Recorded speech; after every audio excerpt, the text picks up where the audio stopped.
So thank you for your question. I'm going to go over the process and sort of the principles behind making these three materials. So I'm just going to start with the actual principles themselves because that's really what allows me to make these in general. So color is relative. Uh, Basically, what that means is that a color will look different to people depending on the color that is put next to it. So, obviously, you can always go into Photoshop and you can kind of grab, um,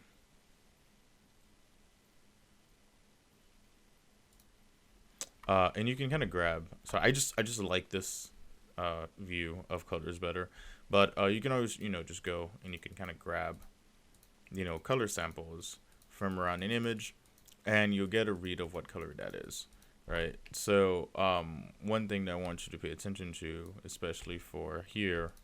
So you can see that a lot of like the lighter areas, the more sort of like golden areas, they're they're actually kind of red, because like gold as a color is about here, right? So this is like very much into the red for gold. Whereas for here, you can see this is much more where sort of gold sort of sits regularly, but then you have moments where it goes all the way up into green.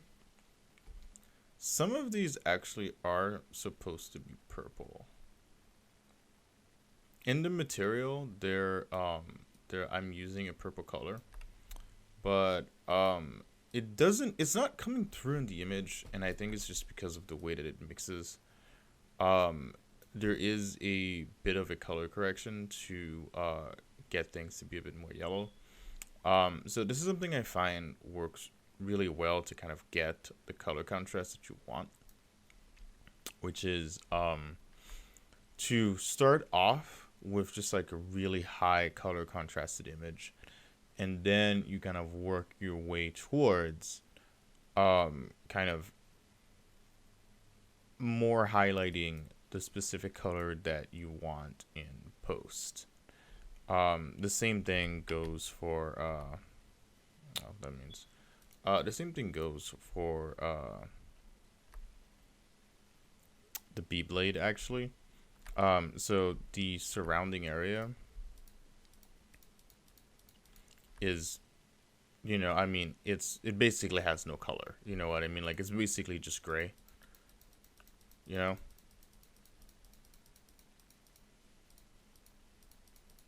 but then you get to the blade itself, and I'm gonna bet you that nothing except the actual highlights go down further than like here.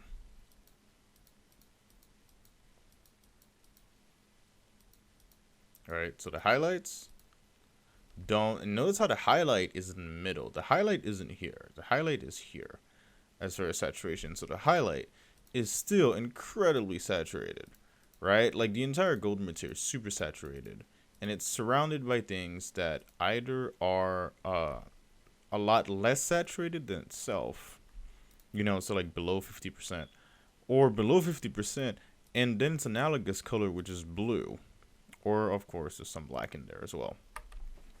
Um, and same with here. Well, something similar with here. Here is a few more colors going on because the light also is very heavily colored. Like most of the blue you'll see here, that's just from the light source, not the material itself anyway.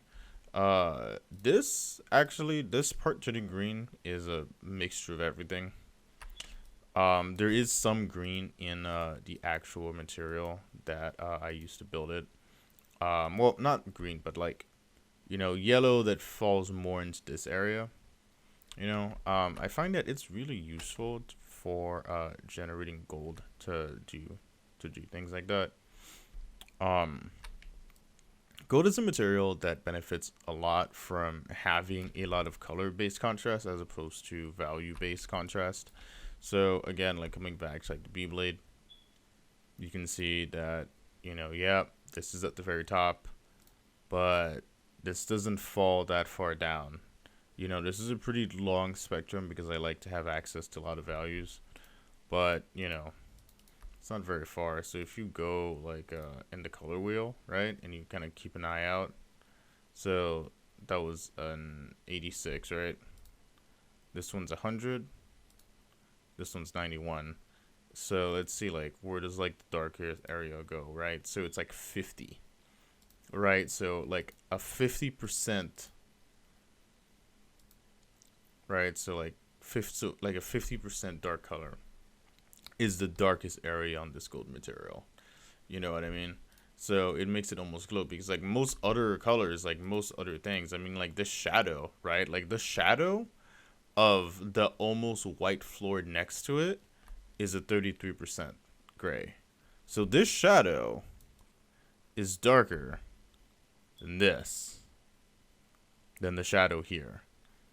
And it's little things like that that will help just like push your gold material, because it's not like gold is a weird material because real gold, unless it's wrapped around something that has really really great form, um it doesn't look that great. I personally find gold, and then it does not photograph very well. Like gold is something that in motion and like with dynamic lighting and just motion in general, I think gold looks great. But when you're trying to make a still image of gold, um you want to sort of push uh your color contrast a little bit, because at that point, like, it's also very hard to read gold in real life when it's no, sorry, it's hard to read gold in real life, but then photograph gold is just so much worse. You know, essentially, you want to sort of think of this as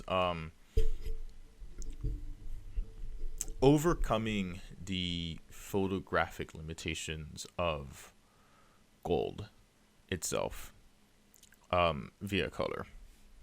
So I guess this comes up to the rest. So color has value, color has contrast, and we saw that with the gold.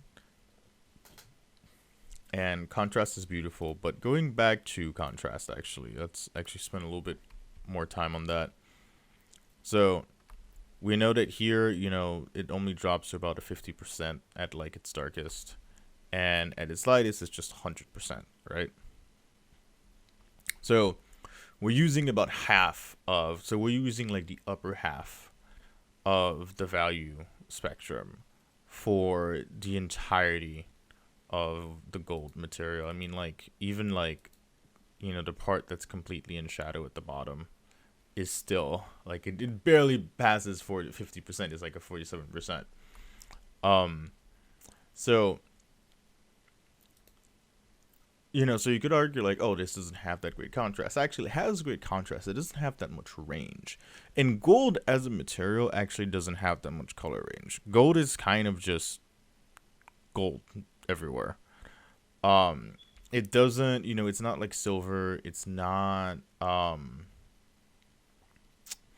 doesn't exactly tarnish or antique particularly. Like, you can, you know, you can paint, you can do things to gold to increase its color range, but in real life, but for the most part, gold is kind of just this very uniform gold color. Um, but what you can do is that you can create contrast by having really dark, like your dark, so like your 50%, right? Like your darkest shadow, the 50%, um, the 80%. Let's say like 60 and like, well, okay, let's like 80% below, right? You have them right next to something that is 97%, right? And considering your full range is 50, right? So of your 50 value scale, you have about 30% of it, like the difference between, sorry, the difference between um your lights and the area next to it is a 30% difference, which is ultimately noticeable. It's kind of a nice number, but it's also like just soft enough of a number, because it's not 50. It's not, like 70%. It's like a 30% difference. So it's enough for you to like notice and see the shift in the form, but it's not enough, but it's not so much that the material doesn't feel like it's like a uniform material, you know, because you also don't want to kind of like break, because like gold does not take well to kind of like being broken into certain areas of light and dark, unless you like go the antiquing route, which is just you just put a different material in the crevices. So what I meant by that is that gold itself is a material that is very uniform on the surface. So when you're creating your areas of contrast and you're creating your color contrast, you actually don't want to break that fact about gold. Um, Unless you're doing something like antiquing, which antiquing just or inking just involves putting an other material in on the gold. But if you're dealing with something that's meant to be just pure gold, um, you actually want to operate within a value and color range that doesn't destroy sort of that sense of this is one uniform substance. A really good way to, or at least a way that helps me think of gold, is that I want it to feel like it's melted. Like I think the best gold has ever looked to me is if you look up like videos of gold inside a furnace as it's melting, so it's not red, or like gold that's being smelted. So like it's like soft and hot, but it's like still gold. It's not red, it's just gold, and it's soft and it has all of this surface detail because of the hammering, and also it's melting, so it's not like this like smooth surface. Um, and I try to kind of recreate that in the gold material. But again, no matter how no matter how hard you want your contrast to be, value or color, it's really important for you to not break that. Just like the gold is um, just this one substance. Obviously, like there are like cuts in geometry, there are shifts in geometry, like the B blade has like those little hexagons. So obviously, like those will be like breaks, but those are breaks in form. Like what I don't recommend you do is like, make it so that it's obvious that like there's just like a color spectrum within the gold or something. Like that's the stuff that you want to avoid. Um, all right, so I'm gonna leave you back to Jacques from the past to finish this tutorial. But in general, you want gold to kind of have an opportunity to like feel like it's solid, while having this high contrast and then this super high saturation, which is something else we didn't talk about. But you know, this hovers around just like 80-90% saturation. I think the lowest it'll go is like in the shadows. It'll be like maybe like a 60, or well, that one was a 30, but I feel like I hit somewhere around here. Um, and again, right? So the gold material is the super saturated object, and then over here you have the entire background is, I mean, this is a 13% saturation. This is just like a gray with a hue. You know what I mean? Like there's nothing there. Like it's 13% saturation, and then that was the light part, and it's at 53%. So like the lightest parts of here, actually no, the lightest parts of here are definitely in here, which are a bit lighter, but the lightest parts of here are often darker, or as dark as the darkest parts of here. You know, and it's important. And things like that are really what will help sell gold. Um, so to kind of recap, um, So color is relative. Be aware of what you put next to your gold material as much as what actual color your gold material is. Understand that color has value. So some colors are darker, some colors are lighter, but at the same time, like you can do things like put a very desaturated color that is actually much much much darker. It exists within like a darker range of color than the actual material, and have it still seem like it's lighter. Like this still seems like it's lighter than the gold, even though that's not true actually. And we can probably just do this and see. Actually, it's kind of hard to tell, but if you squint, you do realize that the gold part is still kind of glowing, quote unquote, which means it is actually the brightest part, you know. But then the second you put the color back on, it looks like the gold is a bit darker, but it's not really darker. It just has it's just the highest contrast area of the entire piece.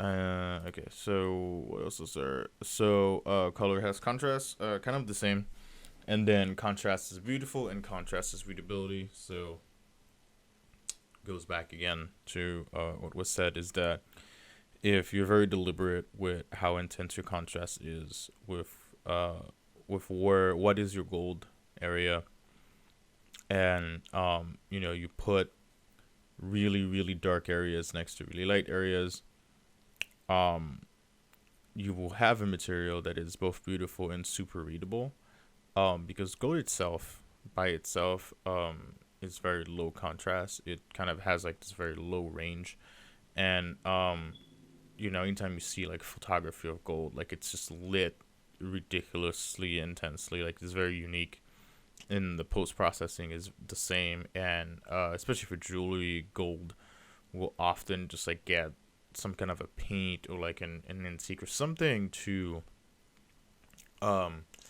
increase give it darker occlusion areas, give it darker recesses, um you know, just like to push that readability that is just so necessary when you're working with gold, especially if you're working with a complex form. If you're working with a complex form in gold, you need to find a way to have high contrast, make the gold the most saturated and lightest object in the scene. Obviously, you can do that by just surrounding it in black. That's one way of doing it, or like not necessarily black. I don't really recommend using like actual black, but maybe like, you know, like a 90%, or sorry, like a 10%. You know, just like something like really really dark, and maybe like, you know, some like a really dark purple or something. Um, but yeah, it's making gold work visually is essentially just applying color theory as much as you can, because you're working within something that's very narrow, and so you have to kind of, you know, like the range of color you could use to sell something as gold, and the range of shine, the range of reflectivity, the range of roughness, you know, the range of color. I think I might have said color already. You know, the contrast, it's all fairly narrow, you know.